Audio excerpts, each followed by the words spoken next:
अब हम पढ़ेंगे स्केलेटल सिस्टम को। देखो स्केलेटल सिस्टम अलग अलग पार्ट में बांटा है, जैसे ये अपनी ब्रेन का स्केलेटल सिस्टम है। फिर उसके बाद ये नीचे अपना वर्टिबल कॉलम है, रिब्स हैं और बहुत सारी चीजें हैं, तो अपन एक एक करके इन सबको पढ़ेंगे।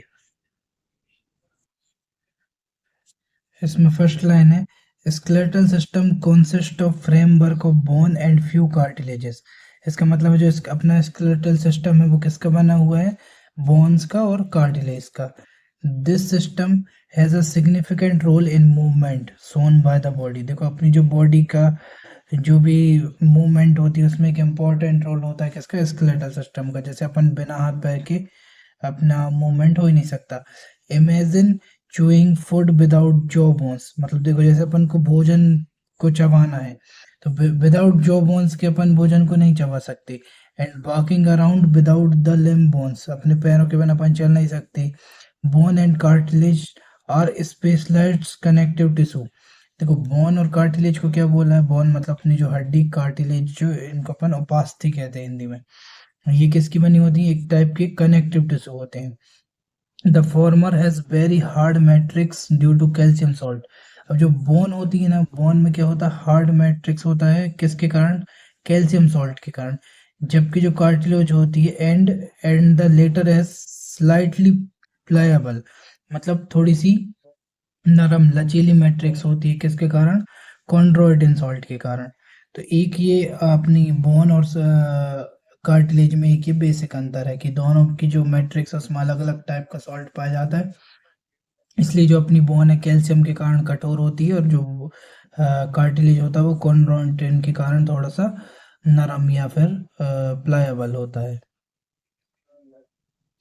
इसको मैंने इस टेबल में एक्सप्लेन कर दिया है जिससे आपको पूरा पैरा पढ़ने की ज़रूरत नहीं है। उसमें बस यही इम्पोर्टेंट है कि बोन का जो मैट्रिक्स है उसमें कैल्शियम आयन है, जबकि जो कार्टिलेज का मैट्रिक्स है वो प्लायबल है और उसमें कौन सा आयन है, कॉन्ड्रोइटिन आयन है। तो यहाँ से आप इसको रिवाइज कर सकते हो। इसके बाद नेक्स्ट है, इन ह्यूमन बीइंग्स, अपन ह्यूमंस में the system is made up 206 bone. अपनी जो पूरी बॉडी है उसमें 206 हड्डियां होती हैं और कुछ कार्टिलेज होते हैं। कार्टिलेज का एग्जैक्ट नंबर नहीं है क्योंकि कार्टिलेज हर बोन के आगे पीछे रहते हैं। It is grouped into two principal division. देखो इसको अपन दो मेन डिवीजन बांट देते हैं जिसको पढ़ने में आसानी होती है। एक अपना हो गया एक्सियल, जो अपने बीच का बॉडी का पोर्शन है, जैसे अपना स्कल पार्ट हो गया, अपना सर्वाइकल पार्ट हो गया, बैक पार्ट में डोर्सल वेंट्रल पार्ट हो गया, और एक और पार्ट में बांट देते हैं इसको अपेंडिकुलर। अपेंडिकुलर में अपने हाथ पैर आ जाते हैं। तो अपन इसको एक्सियल स्केलेटन को पढ़ते हैं। एक्सियल स्केलेटन में कितनी बोन होती है, 80 बोन होती है, distribute along the main axis of the body. जो अपनी बॉडी है उसका मेन एक्सिस है, मतलब जो बीच का पार्ट है उसको अपन एक्सियल स्केलेटन कहते हैं। The skull, vertebral column, sternum and ribs constitute axial skeleton. देखो स्कल हो गया अपना हेड वाला रीजन, वर्टिबल कॉलम हो गया अपना बैकग्राउंड का मतलब बैक साइड का पीठ वाला भाग, स्टर्नम हो गया अपनी ये सामने वाली वेंट्रल साइड में, और रिब्स हो गई अपनी ये लंग्स के आसपास जो रिब्स हैं, ये सब किस में आ गई अपने एक्सियल स्केलेटन में। अब देखो अपन सबसे पहले स्कल से पढ़ना चालू करते हैं। तो स्कल का एक डायग्राम है ये, इसमें क्या होता है, टू सेट्स ऑफ बोन, मतलब दो सेट होते हैं बोन के। एक होता है क्रेनियल और एक फेसियल। क्रेनियल मतलब अपने सर की, फेसियल मतलब अपने चेहरे फेस की। तो ऐसी टोटल कुल मिला के 22 बोन्स होती है। यहाँ पे लिखा cranial and facial that totals are 22 bones. तो यहाँ पे डायग्राम दिया है, इसमें अलग अलग पार्ट हैं। इसको देखो मैं आपको एक आसानी से इससे समझा दे रहा हूँ। ये मैंने दो पार्ट में डिवाइड कर दिया इसको। इसमें देखो फेसियल बोन हो गई 14 और क्रेनियल बोन हो गई 8। तो 14 प्लस 8 22, तो ये हो गई। फिर इसमें अलग अलग बोन है, तो अपन इसको डायग्राम से देखते हैं। सबसे पहले अपनी ये जो अपने सिर के सामने वाला पार्ट होता है, आंखों के ऊपर वाला, इसमें रहती है फ्रंटल बोन। फ्रंटल बोन के जस्ट पीछे जो बीच का अपना जो सर होता है वहां पे होती है पैराइटल बोन। फिर ये अपने दोनों कानों के ऊपर की तरफ, मतलब दोनों ओर, एक कान में सड़ एक कान में उस साइड होती है टेम्पोरल बोन। पीछे की साइड अपने गर्दन के ऊपर साइड होती है ऑक्सीपिटल बोन। फिर ऑक्सीपिटल बोन से नीचे की ओर ऐसे डाइकोटिलाइन स्ट्रक्चर निकले रहते हैं जो काय में जाकर कनेक्ट होते हैं। ये जाकर कनेक्ट होते हैं अपनी गर्दन में। तो गर्दन में जो भी यहाँ पे फर्स्ट बोन होगी, जैसे फर्स्ट बोन को एटलस बोलते हैं, तो ये जो डाइकोंडाइल होती हैं जो एटलस में जाकर कनेक्ट हो जाते हैं। एनसीईआरटी में भी लिखा, अपन पढ़ेंगे तब बहुत अच्छे से समझ में आएगा। फिर देखो अपने जो दोनों साइड आँख के जस्ट में साइड में यहाँ पर होती है स्फेनॉइड बोन। फिर आँख के ऊपर की साइड होती है इथिमॉइड बोन। फिर अपने जो नाक के पास होती है जस्ट ये जो नेजल बोन है सामने की ओर, इसके जस्ट बाजू में होती है लेक्रिमल बोन, जहाँ से अपने आंसू निकलते हैं ना, वहाँ के पास में होती है। फिर उसके नीचे जो अपने गाल के ऊपर साइड में यहाँ पर ये होती है जायगोमेटिक बोन। और अपन जानते हैं मैक्सिला तो अपने टीथ के ऊपर वाली को बोलते हैं और मैंडिबल टीथ के नीचे वाली को। फिर गर्दन के पास ये होती है हायोइड बोन। ये इसको अलग से पढ़ते हैं, ये स्कल में नहीं आती, पर यहाँ डायग्राम में पता है। तो मैंने इसको डिवीजन में बांट दिया है, इससे अपन को याद रहने में आसानी होगी कि फेशियल बोन 14 होती है और इसमें कौन कौन सी होती हैं। तो आइए एक बार इसको पढ़ लेते हैं। फेशियल बोन में मैक्सिला 2 होती है। मैक्सिला कौन सी हो गई अपनी, ये दांत के ऊपर वाली। जायगोमेटिक बोन हो गई 2। मेंडी वाली दांत के नीचे वाली। नेजल बोन हो गई 2। ऐसे प्लेटाइन प्लेटाइन होती है, इसको तालू की बोन कहते हैं अपने जीभ के ऊपर। और फिर नेजल कोकिया हो गई, लैक्रिमल हो गई 2 और एक बोमर। फिर यहाँ पर पैराइटल 2, टेम्पोरल 2। टेम्पोरल कान की दोनों साइड। फ्रंटल अपनी सामने का जो कपाल बोलते हैं उसको फ्रंटल बोन बोलते हैं। ऑक्सीपिटल बैक साइड में। एथमॉइड सामने की साइड और एफिनॉइड भी सामने की साइड में, जो अपना आँख के दोनों और पीछे की तरफ होता है ना साइड वाला, उसको कहते हैं। इसी चीज को अपन एनसीईआरटी में एक बार पढ़ते हैं कि लाइनों में कैसा लिखा है ये। जैसे यहाँ लिखा cranial bone are 8 in number. Cranial bone 8 हो गई। They are from hard protective outer covering cranium of the brain. जो अपना ब्रेन है ना उसके ऊपर ये बोन्स पाई जाती हैं। देखो ये हार्ड होती हैं, जो अपने ब्रेन को चोट से बचाती हैं। The facial region is made up of 14 bone होती हैं which are from part of the skull. ये भी किसका होता है, अपनी स्कल बोन का पार्ट होता है। फिर इसके बाद है ये बोल रहा है a single U shaped bone called hyoid is present base of the buccal cavity. अपना जो बकल कैविटी उसके नीचे जो ये वाली स्ट्रक्चर, इसको बोला है hyoid bone. And it is include in the skull. इसको भी कहाँ पढ़ते हैं अपन, स्कल में पढ़ते हैं। फिर इसके बाद आती है अपना ईयर पे। तो each middle ear contents 3 tiny bone. ये बाहर से अंदर की ओर है। Malleus, incus, stapes. इसको अपन याद रखते हैं मिस से। एम से हो गया अपना मेलियस, आई से हो गया इनकस और एस से हो गया स्टेपिस। ये सब कहाँ होती हैं, कान में होती हैं। Collectively called year ossicles. इनको क्या बोलते हैं, इन 3 बोन्स को क्या बोलते हैं अपन, ईयर ओसिकल्स कहते हैं। इसको अपन डायग्राम से भी देख लेते हैं एक बार। ये इनके स्ट्रक्चर है। जैसे ये राइट ईयर की है, सबसे पहले ये मेलियस जो हथौड़े के जैसी दिख रही है अपन को, मेलियस। फिर उसके बाद हो गई ये इनकस और ये लास्ट वाली स्टेपिस। ऐसे लेफ्ट ईयर में भी अपन इस साइड से देखें तो ये हो गई अपनी मेलियस, ये इनकस और इसके बाद ये स्टेपिस। तो ऐसी 6 बोन होती हैं अपने ईयर में। ये मिडिल ईयर में कहते हैं, मतलब जो अपना आउटर ईयर के अंदर की साइड ये 6 टाइप की बोन पाई जाती हैं। देखो यहाँ तक अपना ऊपर स्कल वाला पार्ट तो खत्म हो गया। अब यहाँ से अपन पढ़ेंगे नीचे वर्टिबल कॉलम का। The skull reason articulate with the superior region of vertebral column with help of 2 occipital condyle dicondyle structure. मैंने आपको यहाँ शुरू में बताया था कि ये जो डाइकोंडाइल स्ट्रक्चर है जो यहाँ से निकले है, उसको अपना ऑक्सीपिटल कॉन्डाइल कहते हैं। यहाँ पर नीचे आकर अपनी जो नेक है, नेक की फर्स्ट जो बोन होगी उससे आकर ये कनेक्ट हो जाएगा। अब यहाँ से अपन अपने वर्टिबल कॉलम को पढ़ेंगे। देखो वर्टिबल कॉलम के अपन को सबसे शुरू में डायग्राम दिया है, इसको 3-4 पार्ट में वो बांटते हैं। जिसे सबसे ऊपर रखते हैं कौन सा, अपना सर्वाइकल वर्टिब्रा, अपना जो गर्दन वाला भाग है। फिर उसके बाद रहता है ये अपना थोरेसिक वर्टिब्रा। थोरेसिक के नीचे आती है अपनी लंबर वाला भाग। फिर लंबर के बाद सैक्रम और सैक्रम के बाद कोकिजियल। यहाँ पर ये पीछे की ओर होता है अपनी इंटरवर्टिबल डिस्क। जो डिस्क होती है ना अलग अलग, वो डिस्क होती। और इसके बीच से जो ये आपको येलो कलर की स्ट्रक्चर दिख रही है, यहाँ से जाती है अपनी स्पाइनल कॉर्ड। देखो यहाँ से जो येलो येलो स्ट्रक्चर दिख रही है ना ऊपर से नीचे की ओर, ये जो आई हुई है, ये इसको अपन क्या बोलते हैं? Spinal cord.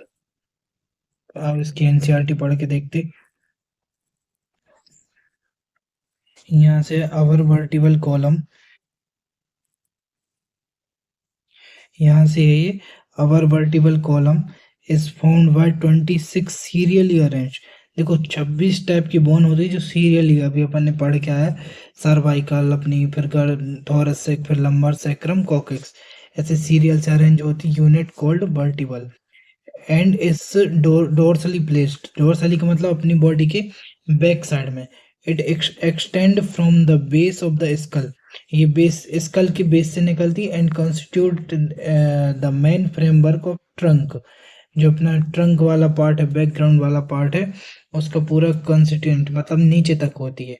Each vertebra has a central hollow portion. देखो ये जो येलो कलर का दिख रहा है ना, ये होलो पोर्शन है, इससे क्या जाती है? Neural canal, through with the spinal cord passes. अब स्पाइनल कॉर्ड किसको बोला है? ये जो येलो वाला पार्ट है उसको क्या बोला है इन्होंने? स्पाइनल कॉर्ड बोला है। First vertebra is Atlas. मैंने आपको ऊपर बताया था कि डाइकोंडाइल में आकर फंसती, किस में आकर फंसती थी? एटलस में। And it articulate with the occipital condyle. ये देखो यही बात यहाँ पे आ गई, ये किसके साथ आर्टिकुलेट होती है? ऑक्सीपिटल कॉन्डाइल के साथ।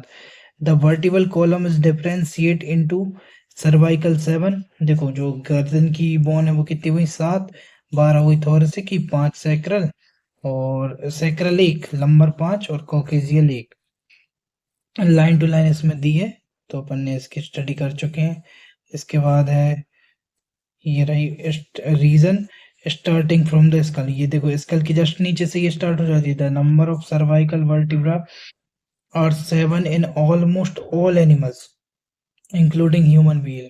मतलब देखो जो एनिमल्स हैं, सॉरी एनिमल्स बोल रहा हूँ मैं, मैमल्स हैं, जितने भी टाइप के मैमल्स हैं, जैसे ह्यूमन हुआ, मंकी हुआ, या अदर और जो जीव जंतु हैं वो, उन सब में जो सर्वाइकल की संख्या है 7 है। बिना किसी अब बात के सब में किसी कितनी पाई जाएगी? 7। यहाँ से एक डायरेक्ट क्वेश्चन बनता है। The vertebral column protects the spinal cord. देखो जो वर्टिबल कॉलम होता है ना, अपन यहाँ देखा स्पाइनल कॉर्ड, ये जो येलो कलर की स्ट्रक्चर है स्पाइनल कॉर्ड, इसको प्रोटेक्शन देने का भी काम करती है, साथ ही अपने हेड को सपोर्ट देती है, अपनी बॉडी का पोस्चर मेंटेन करती है, and serve as the point of attachment for ribs.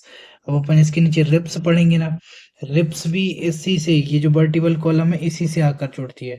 तो रिब्स पढ़ने से पहले मैं आपको ये छोटी सी टेबल से एक्सप्लेन कर दूं, जिससे आपको पूरा पैरा ना पढ़कर उस टेबल से पढ़ने में आसानी होगी। देखो वर्टिकल कॉलम वाली पैराग्राफ में कुछ नहीं है, ये डायग्राम दिया है, इसको मैंने आसानी से आपको एक्सप्लेन कर चुका हूँ। और इसमें रही ये 26 बोन।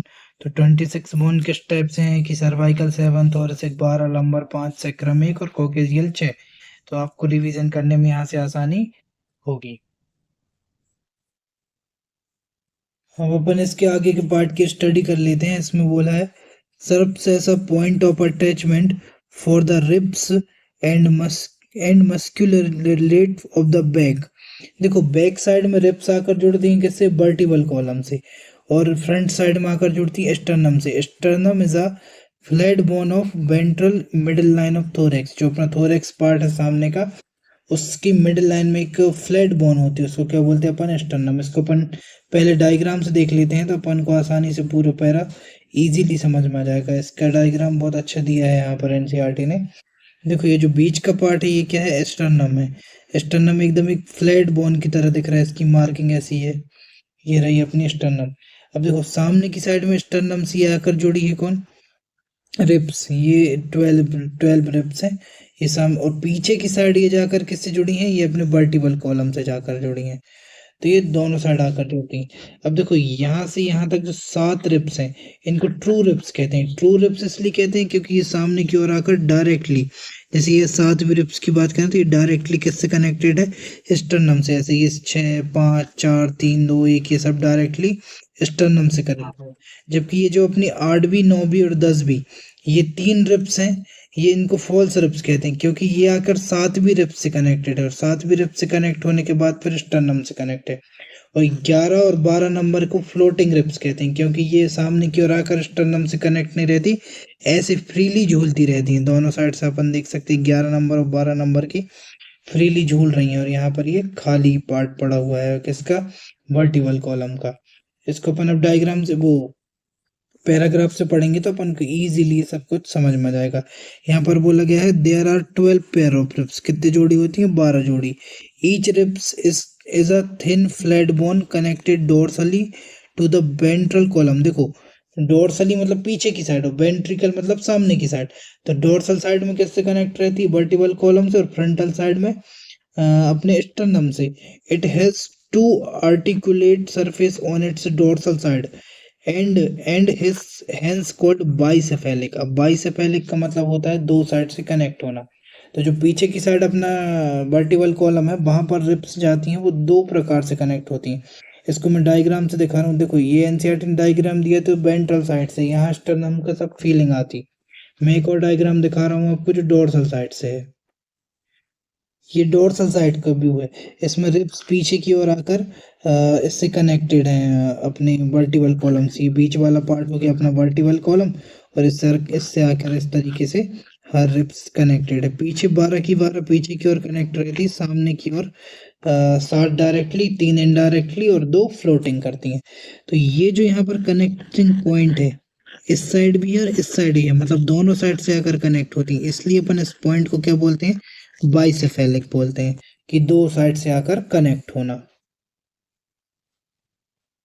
अब अपन सामने साइड से देख लेते हैं, जो कि डायग्राम से अपन पहले ही देख चुके हैं। First 7 parts of ribs are called true ribs. मैंने आपको बताया ट्रू रिब्स क्यों कहते हैं, क्योंकि डायरेक्टली कनेक्टेड हैं। And they are attached to thoracic vertebral and ventrically connected to the sternum। देखो पीछे की ओर किससे, अपने वर्टिकल कॉलम से, और सामने की ओर स्टर्नम से, with the help of hyaline cartilage। अब जो यहाँ पर ये कनेक्शन है ना, यहाँ पर ये किसके किसकी मदद से है, हाइलिन करके एक कार्टिलेज होता है, उसकी मदद से ये जुड़ा हुआ है। तो ये हाइलिन कार्टिलेज। फिर नेक्स्ट बोलता है 8th, 9th and 10th pair of ribs do not articulate directly with sternum but join 7th rib with the help of hyaline cartilage। These are called vertebrochondrial false ribs। इनको क्या बोलते हैं, false ribs। 7, 8 and 9 को, जो कि अपन पहले ही देख चुके हैं। और लास्ट की दो ribs 11th and 12th ribs are not connected ventrally are therefore called floating ribs. यहाँ से डायरेक्ट नीट में कई बार क्वेश्चन आया कि फ्लोटिंग रिब्स कौन सी है, फॉल्स रिब्स कौन सी है, ट्रू रिब्स कौन सी है। Thoracic vertebra ribs and sternum together rib cage. अब देखो इसको यहाँ पे अपन डायग्राम में देखते हैं। तो ये जो वर्टिबल कॉलम है थोरेसिक वर्टिब्रा है, और ये अपने सामने की बोन स्टर्नम, इसको अपन क्या बोलते हैं, रिब केज बोलते हैं। फिर इसके नेक्स्ट में हम अपन अपेंडिकुलर बोन के बारे में पढ़ेंगे। इसके बाद अपन पढ़ेंगे अपेंडिकुलर बोन्स के बारे में। देखो the bones F limbs, limbs मतलब अपने हाथ पैर, अलोंग विद देयर गर्डल्स। एक गर्डल होता है पेक्टोरल गर्डल और एक होता है पेल्विक गर्डल। इनको मिलाकर क्या बोलते हैं अपन, अपेंडिकुलर स्केलेटन में आता है। और हर each limbs is made of 30 bones, मतलब अपने एक हाथ में 30 बोन, दो हाथ में 30, कितनी हो गई 60, और दोनों पैरों की 60, ऐसे 120 बोन होती हैं टोटल। और 6 होती हैं किसकी, गर्डल्स की। तो अपन इसको आगे पढ़ेंगे। ये रहा डायग्राम। डायग्राम से अपन देख रहे हैं अपने हैंड की रिब्स हैं। तो देखो इसमें ये स्टार्ट होती है यहाँ से, क्लेविकल से। तो देखो क्लेविकल हो गया, ये क्लेविकल स्केपुला, और यहाँ पर एक बोन और रहती है, ये आती है अपनी गर्डल्स में। उसके बाद ये रही ह्यूमरस, ये रेडियस अल्ना, और यहाँ पर ये रिस्ट की कार्पल्स। फिर उसके बाद की मेटाकार्पल्स, और ये अपनी फिंगर की हो गई फेलेंजेस। तो इन सारी रिब्स को अलग अलग यहाँ पे बताया गया है। मैंने इसका एक वो बना दिया है डायग्राम, उससे अपन को जल्दी रिकॉल हो जाएगा। ऐसे ही नीचे एक और बताया है पेल्विक गर्डल और पेक्टोरल गर्डल के बारे में। तो अपना जो पेल्विक गर्डल है उसमें ये तीन बोन आती हैं। देखो एक बोन तो आती है कोक्सल बोन। कोक्सल बोन के अंतर्गत आती है इलियम, इस्चियम और प्यूबिस, ये तीन बोन आती हैं। और ये नीचे ऊपर की ओर एसिटाबुलम गुहा से कनेक्टेड रहती है। और ये रहा अपना लिम्ब का डायग्राम। इसमें ये जो फीमर हो गई, ये बीच के घुटने की अपनी पटेला हो गई, सामने की ओर टिबिया, पीछे फिबुला, फिर ये एडी में टार्सल्स, उसके बाद मेटाटार्सल, और जो फिंगर हो गई वो अपनी फेलेंजेस। तो अब ये यहाँ से ये पढ़ना बहुत कंफ्यूजिंग करता है कि ये 8 होती हैं, ये 7 होती हैं। तो मैंने इसका एक और टेबल बना दिया, उससे इजीली वो समझ में आती है। ये इस टेबल से स्टडी करने पर ये अपन को आपस में आसानी से समझ में आती है। देखो अपेंडिकुलर स्केलेटन अपने हाथ और पैर की, तो यहाँ पे मल्टीप्लाई आप 2 कर लो कि 2 हाथ की और ये 2 पैर की। तो जैसे ये देखो ये एक ह्यूमरस होती है जो यहाँ से निकल कर आती है, अपनी हो गई ह्यूमरस बोन। फिर उसके बाद अल्ना, रेडियस, ये सब एक एक होती हैं, तो 2 हाथ की 2 2 हो गई। फिर कार्पल्स होती हैं 8, कार्पल्स हो गई अपनी कौन सी, कलाई वाली वन। फिर हो गई मेटाकार्पल्स और फिर हो गई फेलेंजेस, उंगलियों की 14। तो अपन इसको देख सकते हैं। देखो 14 और 5 हो गए अपने कितने, 19, 19 और 8 हो गए अपने 27, 28, 29, 30। ऐसे 2 से मल्टीप्लाई करेंगे तो 60 यहाँ की हो गई। और ऐसे ही 1 2 फीमर, एक पटेला, एक फेबुला, एक टिबिया, एक टार्सल 7, मेटाटार्सल 5 और फेलेंजेस 14। तो 14 और 5 19, 19 और 7 26, 27, 28, 29, 30। फिर इसको अपन मल्टीप्लाई करेंगे 2 से तो ये हो जाएंगी 60। 60 और 60 120 हो गई है अपेंडिकुलर स्केलेटन में लिम्स की। लिम्स मतलब अपने हो गए हाथ और पैर। तो यहाँ से रिकॉल करने में आसानी होगी। अब इसके बाद अपन गर्डल्स को देख लेते हैं। ये अपना गर्डल्स की इमेज है। ये टेबल इजी, ये देखो पेक्टोरल गर्डल हो गया अपना ऊपर, और पेल्विक गर्डल अपना नीचे साइड मतलब पैर वाला। अब देखो पेक्टोरल गर्डल में 3 चीज आप याद रखना। ये जो अपनी यहाँ पे आई है क्लेविकल बोन, ये है जो कॉलर के पास की बोन, इसलिए इसको अपन कॉलर बोन भी कहते हैं। ये हो गई क्या अपनी क्लेविकल, इसका नाम दे दिया उन्होंने क्लेविकल। और क्लेविकल के जस्ट नीचे की ओर ये जो ट्रायंगुलर शेप बन रहा है इस बोन का, इसका नाम दे दिया उसने स्केपुला। और स्केपुला के एंड में मतलब जो यहाँ पर ये जो आपको एक स्ट्रक्चर दिख रही होगी, इसको इसने बोला है एक्रोमेन। एक्रोमेन एक टाइप का ये प्रोजेक्शन होता है। ये जो छोटा सा पार्ट दिख रहा है ये प्रोजेक्शन टाइप का है। तो ये मिल करके बनाते हैं पेक्टोरल गर्डल। अब दो साइड की स्केपुला दो हो गई, और दो साइड की क्लेविकल। क्लेविकल का एक और नाम कॉलर बोन, क्योंकि अपने कॉलर बनाती है। तो ये दो और दो चार ही हो गई। अब बात करें अपन पेल्विक गर्डल की। पेल्विक गर्डल में क्या आती है, कोक्सल बोन आती है। इस बोन का नाम क्या दे दिया बने, कोक्सल बोन, जो कितनी होती है, 2 होती हैं। अब देखो कोक्सल बोन के अंतर्गत 3 बोन आती हैं। एक हो गई अपनी इलियम, एक हो गई प्यूबिस और एक हो गई इस्चियम। ऐसे दो कोक्सल बोन और दो और दो चार, 6 ही हो गए। 120 वो, 6 ये 126। तो दो कोक्सल बोन और कोक्सल बोन के अंतर्गत ही 3 बोन पड़ते हैं, इलियम, इस्चियम, प्यूबिस। इनको काउंट नहीं करते, काउंट होती यहाँ से 2 ही बोन। अब हमने जो इसके बारे में डायग्राम से पढ़ा है उसको अपन एनसीईआरटी से रीड कर लेते हैं। इसमें लिखा है ह्यूमरस हैंड की बोन, रेडियस अल्ना, कार्पल्स जो रिस्ट की बोन है कलाई की, 8 इन नंबर 8 होती है रिस्ट बोन, मेटाकार्पल्स जो 5 होती है, और फेलेंजेस जो 14 होती है। फीवर जो अपने पैर में होती है, ये थाई बोन कहते हैं इसको अपन। लॉन्गेस्ट बोन है अपने शरीर की, लॉन्गेस्ट बोन कौन सी कहलाती है, femur, tibia, fibula, tarsal, ankle मतलब जो अपनी एडी में होती है, जो 7 होती है नंबर में, एंड मेटाटार्सल उसके आगे। और जैसे अपने हाथ में 14 फैलेंजेस होती हैं, ऐसे ही पैर में होती हैं। और बोन्स ऑफ लेग, या इसको अपन हाइंड लिम्ब कहते हैं। फिर इसके बाद है a cup shaped bone card patella cover the knee, जो अपने घुटने के ऊपर जहाँ अपन नी कैप पहनते हैं ना, वहाँ पर की बोन को क्या बोलते हैं अपन, पटेला बोलते हैं। अपन इसको डायग्राम से अच्छे से क्लियर कर चुके हैं, तो अपन को अब ये पढ़ने में दिक्कत नहीं हो रही। फिर यहाँ पर नीचे बताया गया है कि अलग अलग बोन्स के जो अलग अलग टाइप है। जैसे यहाँ पे पेक्टोरल गर्डल से अपन स्टार्ट करते हैं। पेक्टोरल एंड पेल्विक गर्डल, देखो पेक्टोरल वो अपना ऊपर का पार्ट जो डायग्राम में देखा था, और pelvic girdle help in articulation of the upper and lower limbs. देखो आर्टिकुलेशन मतलब जुड़ना, किसका जुड़ना है, जो अपना ह्यूमरस जो अपने हाथ में जुड़ती है पेक्टोरल गर्डल में, और पेल्विक गर्डल में कौन सी, फीमर बोन एसिटाबुलम कैविटी में जुड़ती है विद एक्सियल स्केलेटन, जो एक किसका पार्ट होते हैं, एक्सियल स्केलेटन का। Each girdle is formed of two halves, each half of pectoral girdle consist कौन क्लेविकल एंड स्केपुला। अपने देखे थे क्लेविकल जो कॉलर बोन, और स्केपुला जो अपन ने देखा था ट्राइंगुलर स्ट्रक्चर थी, is a large triangular flat bone situated in dorsal part of the thorax between the second and seventh ribs। देखो यहाँ से एक क्वेश्चन बन जाता है, यहाँ से मैं इसको ब्लैक कलर से मार्क कर देता हूँ कि जो स्केपुला होती है कहाँ पर होती है, सेकंड एंड सेवंथ रिब्स के बीच में होती है। फिर इसके बाद फिर और आगे पढ़ते हैं।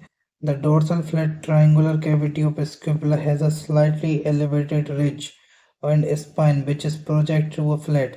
मैंने आपको ऐसा साइड में जो कॉलर वेन थी और स्केपुला यहाँ पे नीचे की ओर थी, इसके ऊपर ऐसा एक प्रोजेक्शन सी स्ट्रक्चर थी जिसको अपन ने क्या बोला था, acromion. Expand process called acromion. एक बार फिर से अपन बाजू के डायग्राम से देख लेते हैं इसको। ये रही अपने क्लेविकल बोन, ये रहा नीचे ट्रायंगुलर शेप स्केपुला, और ये जो पार्ट दिख रहा है जो मैंने रेड लाइन बनाया उसके अंदर ये जो प्रोजेक्शन टाइप का दिख रहा है, इसको उन्होंने क्या बोला है, एक्रोमेन, जो मैंने आपको पहले ही डायग्राम से इस चीज को क्लियर कर दिया है। फिर अपन इसके नेक्स्ट पार्ट में चलते हैं। फिर ये बोलता है कि द क्लेविकल, नहीं देखो एक्रोमेन तक तो हो गया। फिर अपन बात करते हैं below the acromion is a depression. Depression का मतलब यहाँ पे एक कैविटी टाइप की होती है, उसको क्या बोलते हैं अपन, ग्लिनॉइड कैविटी। ग्लिनॉइड कैविटी में आकर किसका हेड जोड़ता है, हेड ऑफ ह्यूमरस, ह्यूमरस का हेड आकर जोड़ता है, और कौन सा जॉइंट बनाता है, अपना शोल्डर वाला जॉइंट बनाता है। Each clavicle is a long slender bone of two curvature. जो क्लेविकल बोन होती है वो कैसी होती है, इस टाइप से, जैसे दोनों एक इस साइड हो गई और एक इस साइड अपनी कॉलर बोन नीचे की साइड होती है। This bone is commonly called collar bone. अब इसको कॉलर बोन क्यों कहते हैं, क्योंकि अपने जस्ट जो अपन कपड़े पहनते हैं वहाँ की कॉलर के जस्ट नीचे होता है। फिर अपन नीचे आते हैं पेल्विक गर्डल को और क्लियर करके फिर आगे बढ़ेंगे। Pelvic girdle consist of two coxal bone. देखो मैंने आपको बताया था क्या होती है, कोक्सल बोन। फिर कोक्सल बोन के क्या होते हैं, तीन पार्ट होते हैं। कोक्सल बोन के तीन पार्ट होते हैं, इलियम, इस्चियम, प्यूबिस। तो एक इलियम स्टीम यहाँ पे कंफ्यूजन होता है कि तीन और तीन छह बोन गिन लेते हैं, जबकि ये तीनों बोन किसके अंदर चल जाती है, कोक्सल के अंदर चल जाती है। तो एक कोक्सल में ये तीन, फिर एक कोक्सल में ये तीन, ठीक है। और जैसे वहां पे कौन सी थी, गिलिनॉइड कैविटी, तो यहाँ पे कैविटी क्या बोलते हैं अपन, एसिटाबुलम कैविटी। और ये किससे अटैच होती है, थाई की बोन से अटैच होती है। The two halves of pelvic girdle meet vertically from the pubic symphysis of the fibrous cartilage. देखो अपन को क्या क्या देखना है, प्यूबिक सिम्फाइसिस को और देखते हैं, बाकी अपन इस पेल्विक गर्डल की फोटो तो पहले ही देख चुके हैं। ये रही अपनी प्यूबिक सिम्फाइसिस की इमेज। ये जो सामने की ओर की फोटोज हैं, ये सामने की ओर अपन की इसकी स्टडी तो करते हैं, एनसीईआरटी में भी क्लियर हो जाता है, लेकिन ये पीछे की ओर आकर जिस एक उससे अटैच्ड रहते हैं, इसका नाम देते हैं प्यूबिक सिम्फाइसिस। सिम्फाइसिस इसलिए कहते हैं इसको क्योंकि ये दो बोन्स को जोड़ने का काम करता है, और ये किसका बना होता है, फाइब्रस जॉइंट का बना होता है, जो कि बहुत मजबूत जॉइंट होता है। अब इससे अपन रिलेटेड क्वेश्चंस की प्रैक्टिस कर लेंगे। देखो इनलाइन से डायरेक्ट क्वेश्चन पूछ जाते हैं, जो अपन अगर डायग्राम पढ़ लेंगे तो उसी से अपना काम हो जाएगा। जैसे यहाँ पर एक क्वेश्चन ये है, इसमें पूछा गया है कि जो होता है अपना ट्रू स्टेटमेंट बताना है, किससे रिलेटेड है, हेड ऑफ ह्यूमरस, जो हाथ की बोन है उसकी humerus when articulate with the acetabulum. तो एसिटाबुलम नहीं, ये किससे आर्टिकुलेट होती है, मतलब किससे जाकर जुड़ती है, तो ग्लिनॉइड कैविटी से। फिर सेकंड बोल रहा है humerus bone articulates with glenoid cavity, यहाँ तक तो सही है। पेक्टोरल कर्टल, ये भी सही है ऊपर की ओर पे, तो ये आंसर हो जाएगा अपना। थर्ड बोल रहा है head of humerus bone articulate with the cavity called acetabulum, यहाँ गलत बोल दिया। Head of humerus articulate with glenoid cavity सही है। ये पेल्विक गर्डल, तो ये यहाँ गलत हो गया, तो आंसर क्या आ जाएगा अपना यहाँ पर, बी। फिर एक और क्वेश्चन है ये रिप्स वाला कि रिप्स आर अटैच्ड टू, मतलब रिप्स किससे अटैच्ड होती हैं। तो अपन को पता है रिप्स किससे आकर जुड़ती हैं, स्टर्नम से आकर जुड़ती हैं, तो अपना आंसर यहाँ पर बी हो जाएगा।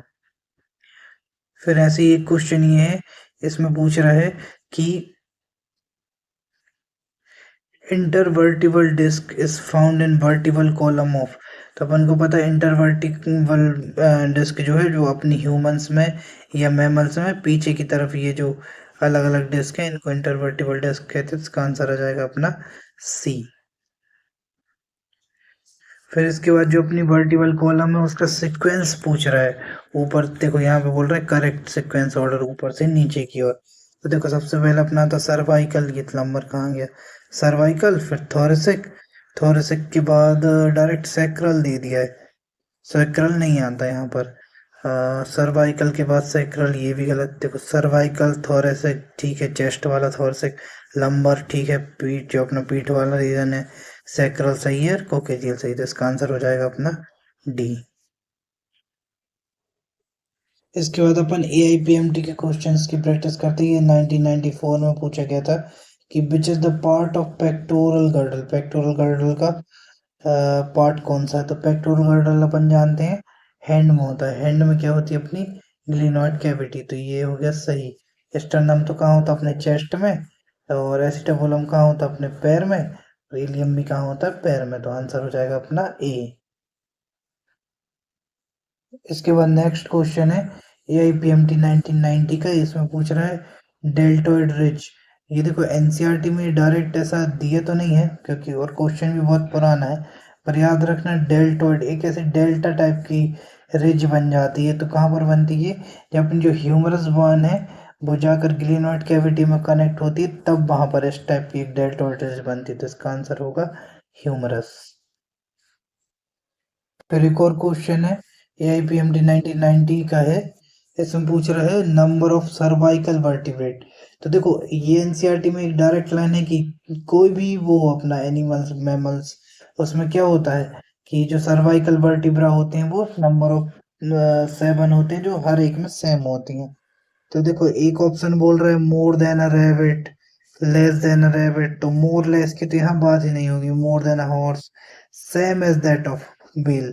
तो जितनी बेल में होती है उतनी ही कैमल्स में होती है। हर मैमल में सर्वाइकल वर्टिब्रे की जो संख्या है वो सेम होती है, और कितनी होती है, 7 होती है। फिर एक और क्वेश्चन 1998 का है। इसमें पूछा है total number of bones in hind limb. देखो लिम्ब में आपको कोई भी लिम्ब में पूछ ले, हाइंड लिम्ब या अपर लिम्ब या कोई से भी, उसमें सब में कितनी होती है, 30।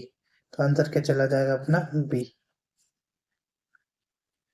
एक और क्वेश्चन 1995 का है। इसमें बोल रहा है the number of floating ribs in human body. अपन ने देखा था लास्ट की जो दो जोड़ी थी वो फ्लोटिंग रिब्स थी, एक थी अपनी 11 नंबर की और एक थी अपनी 12 नंबर की। ये दोनों के दोनों पेयर क्या थे, फ्लोटिंग रिब्स थे, जो बाहर आकर स्टर्नम से नहीं जुड़े थे। तो आंसर हो जाएगा अपना डी। इसके बाद एक और क्वेश्चन है नीट सितंबर 2020, पिछले के पिछले ईयर्स में ही पूछा गया था। इसमें बोला है करेक्ट मैच बताओ। तो देखो फ्लोटिंग रिप्स क्या होती हैं, फ्लोटिंग रिप्स ये अपने स्टर्नम से कनेक्ट नहीं होती, तो ये ऐसा ऑप्शन अपन को यहाँ पे देख रहा था। तो ये हो गया एक 4। फिर इसके बाद एक्रोमिन। तो एक्रोमिन एक टाइप का प्रोजेक्शन है जो किससे निकलता था, क्लेविकल के आगे निकलता था। तो बी का हो जाना चाहिए अपना थर्ड। फिर है स्केपुला। स्केपुला कहाँ होता है, जो अपनी पिछली डोर्सल साइड से अगर देखें तो दूसरी और सातवीं रिब्स के बीच में होता है। तो सी का हो गया फर्स्ट। और ग्लेनार्ड कैविटी आप जानते हैं यहाँ पर कौन सा जाकर जुड़ता है, हेड ऑफ ह्यूमरस। तो ए का 4, बी का थर्ड, ऐसा ऑप्शन तो सी दिख रहा है। तो अपन कौन सा टिक करेंगे, सी। देखो यहाँ पर एक और रिसेंट का ही नीट 2019 का। इसमें अपन को सही वाला करेक्ट ऑप्शन छांटना है। बोल रहा है 11th and 12th pair of ribs are connected to sternum. गलत बोल रहा है ये। देखो ये तो क्या होती है, फ्री फ्लोटिंग होती है। तो ये तो हो गया अपना इनकरेक्ट। अब और ऑप्शन देखते हैं। फिर इसके बाद ऑप्शन है, बोल रहा है each rib is a flat thin bone and all the ribs are connected dorsally to thoracic vertebrae. यहाँ तो सही है, ventrally to sternum. All the ribs बोल दिया देखो। तो स्टर्नम में ऑल रिप्स नहीं आती, सेवन सेवन तक आती हैं। एट नाइन तो फिर मतलब इनडायरेक्टली होती है, और 11 12 तो कनेक्ट होती नहीं, तो ये तो एकदम गलत बात है। फिर बोल रहा there are seven pair of vertebro sternal, three points of vertebro chondral and two pairs of vertebral ribs, ये तो सही है, तो ऑप्शन सी आ जाएगा। फिर इसके बाद बोल रहा है eight ninth and tenth pair of ribs articulate with the sternum. देखो eight nine and ten connect होकर किससे कनेक्ट होती है, सातवें से जाकर कनेक्ट होती है, तो आठ डी वाला भी गलत है। आंसर क्या होगा इसका, सी। फिर इसके बाद नेक्स्ट बोल रहा है कि एक्स पेयर्स ऑफ रिब्स, मतलब बताना कि अपने ह्यूमंस में रिब्स के कितने पेयर होते हैं, and by pairs are true ribs, मतलब जो ट्रू रिब्स होती हैं वो कितनी होती हैं। तो दोनों के नंबर्स बताना, तो अपन को पता है रिब्स के कितने पेयर होते हैं, 12, और उसमें से ट्रू कितनी होती है, 7। तो पहले ऑप्शन में दिख रहा है x 12 बाय 7, ये सही है। सेकेंड ऑप्शन बोल रहा है x 12 बाय 5, 24 24, ये तो गलत है। यहाँ पेयर्स की बात हो रही थी, तो x तो 12 पेयर्स होते हैं, और उसमें से ट्रू रिप्स के पेयर कितने हैं, 7, तो आंसर अपना ए का ही आ जाएगा। इसके बाद नेक्स्ट क्वेश्चन है एनटीए जो टेस्ट लिया था वहां से है। देखो इसमें पूछा है ट्रू रिप्स, तो ट्रू रिप्स के अपन को पता है कितने पेयर होते हैं, 7। फिर बोल रहा है फॉल्स, तो फॉल्स के अपन को पता है कितने होते हैं, 3। और फ्लोटिंग होती है 2, कौन कौन सी, 11वीं और 12वीं। तो मिला लेते हैं, ए का थर्ड यहाँ दिख रहा है, बी का 1 यहाँ दिख रहा है, सी का 2 यहाँ दिख रहा है, तो मतलब आंसर इसका हो जाएगा अपना बी। फिर यहाँ पर क्वेश्चन पूछा है कि total number of bones in appendicular skeleton. तो अपेंडिकुलर में कौन कौन आता है, अपना हाथ पैर, दोनों हाथ पैर, मतलब 30 30 30 30, कितने होगा, 120। और पेक्टोरल गर्डल की 6, 2 क्लेविकल, 2 स्कैपुला, और 2 कोक्सल बोन, तो आंसर हो जाएगा 126। फिर यहाँ पर क्वेश्चन है कि 11th and 12th pair ribs which imperfectly match and do not connect sternum. जो देखो 11 और 12 वाली है, जो डायरेक्ट स्टर्नम से कनेक्ट नहीं होती है, इसको अपन क्या बोलते हैं, फ्लोटिंग रिब्स बोलते हैं। फिर नेक्स्ट बोल रहा है the cup shape cavity articulate head of femur is called. मतलब ऐसे ही अपन को बताना है जिसमें फीमर का हेड जाके फिट होता है, तो अपन को पता है उस कैविटी को क्या बोलते हैं अपन, एसिटाबुलम। और ये जो ग्लिनॉइड ऑप्शन में है वो तो कहाँ का रहता है, जहाँ ह्यूमरस आकर कनेक्ट होती है। इसके बाद नेक्स्ट पूछ रहा है ribs are attached to sternum are, मतलब जो रिप्स डायरेक्ट स्टर्नम से कनेक्ट होती तो फर्स्ट की 7 पेयर्स होती, पहले ही ऑप्शन में देखने को मिल गया, आंसर हो गया अपना ए। फिर यहाँ पे नेक्स्ट क्वेश्चन है in man thoracic basket is composed of. देखो थोरेसिक बास्केट या अपन रिब केज कह लें, तो उसमें क्या क्या था, रिब्स था, स्टेर्नम था, और वर्टिब्रा था। लेकिन वर्टिब्रा कौन से वाले थे, थोरेसिक वर्टिब्रा थे, तो रिब्स, स्टेर्नम एंड थोरेसिक वर्टिब्रा। ये डायरेक्ट एनसीईआरटी की लाइन से क्वेश्चन है, इसको याद रख लेना, आंसर हो जाएगा अपना डी। फिर ये एक और नेक्स्ट क्वेश्चन है, इसमें सीक्वेंस पूछ रहा है बोन्स का, कौन सी बोन्स का, ईयर ओसिकल का, बाहर से अंदर की ओर। तो देखो इसका याद रखने का सबसे अच्छा एक ट्रिक आती है, MIS। एम से हो गया अपना मेलियस, उसके आई से हो गया इनकस, और एस से हो गया स्टेपिस, तो आंसर हो गया अपना ए। इसके बाद एक और क्वेश्चन है, करेक्ट पूछ रहा है ह्यूमन बॉडी के बारे में। फर्स्ट ऑप्शन है देयर आर 5 वर्टिब्रा इन नेक। नेक में बोल रहा है कि 5 वर्टिब्रा होते हैं, जबकि ये गलत है। नेक में कितने होते हैं अपने, 7 होते हैं, अपन सर्वाइकल 7 पढ़ते हैं, तो ये तो हो गया गलत। फिर है brain box is made of 4 veins, जबकि देखो ब्रेन अपना स्कल होता है, स्कल में कितनी होती हैं, टोटल 22 होती हैं, क्रेनियल फेसियल मिला के 14 और 8। फिर there are 15 pair of ribs, तो रिब्स 15 नहीं 12 होती हैं। फिर बोल रहा देयर आर 12 थोरेसिक बॉडी, ये सही है, थोरेसिक अपनी कितनी होती है, 12 होती हैं। इसके बाद नेक्स्ट क्वेश्चन है, इसमें बोला है कि करेक्ट मैचिंग बताओ। तो देखो फर्स्ट ऑप्शन है इलियम इस्चियम प्यूबिस, तो ये तो अपन को पता है कोक्सल बोन होती है और पेल्विक गर्डल में होती है, ए ऑप्शन एकदम राइट है। और ऑप्शन चेक कर लेते हैं। इसके बाद बोल रहा है एक्टिन मायोसिन और रोडोप्सिन। और मसल प्रोटीन। देखो एक्टिन और मायोसिन तो मसल प्रोटीन हो गए, लेकिन जो रोडोप्सिन है वो क्या है, विटामिन ए का डेरिवेटिव है। थर्ड ऑप्शन और देख लेते हैं, इसमें बोल रहा है यूरेसिल, साइटोसिन, यूरेसिल और थायमीन पिरामिडीन ग्रुप में। तो देखो पिरामिडीन ग्रुप में आता है यूरेसिल, थायमीन, और साइटोसिन अलग हो जाता है, तो ये ऑप्शन नहीं होगा। फिर डी बोल रहा है मेलियस इंकस कोक्लिया ईयरियोसिकल। तो जो कोक्लिया है ये गलत है, इसकी जगह क्या देना था उसको, स्टेपिस देना था, तो ये सही हो जाता। तो अपना आंसर यहाँ से क्या चला जाएगा, ए।